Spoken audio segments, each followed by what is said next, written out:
On distingue deux grands types de ceux, les crises généralisées et les crises focales. Crise d'épilepsie généralisée. Dans les crises d'épilepsie généralisée, la décharge paroxystique hypersynchrone intéresse les structures corticales et sous-corticales simultanément de manière bilatérale. Trois types de crises généralisées sont classiquement distingués, les crises généralisées tonico-cloniques, CGTC, les absences et les crises myocloniques. Il existe toujours une altération de la conscience sauf dans les crises myocloniques. Crise généralisée tonico-clonique, CTCG, elle se déroule en trois phases, la phase tonique dure environ 10 à 20 secondes.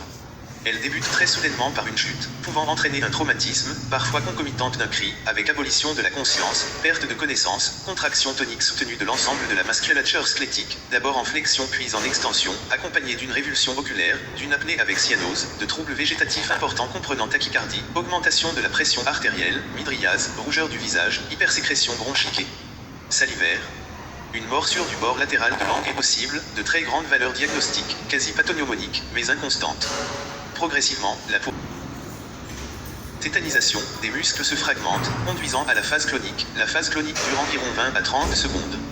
Elle comporte un relâchement intermittent de la contraction tonique avec des secousses bilatérales, synchrones, intenses, s'espaçant pour s'interrompre brutalement. La phase résolutive ou post-critique dure de quelques minutes à quelques dizaines de minutes avec arrivée fréquente des secours à ce stade.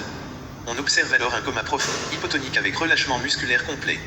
Une perte des urines et parfois des selles peut survenir. La respiration reprend.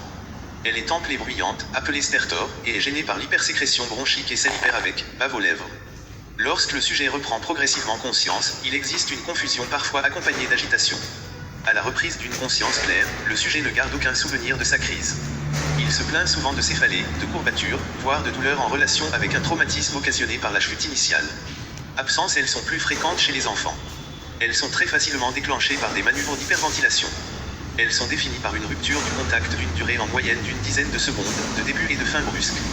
L'enfant s'immobilise, interrompt l'activité en cours, a le regard vide, puis reprend immédiatement ses activités, sans confusion, ne gardant aucun souvenir de l'épisode.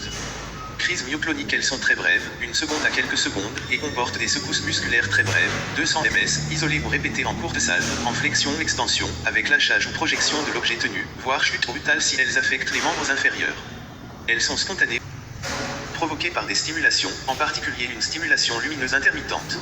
Fréquentes immédiatement après le réveil, ce sont les seules crises généralisées qui surviennent en pleine conscience.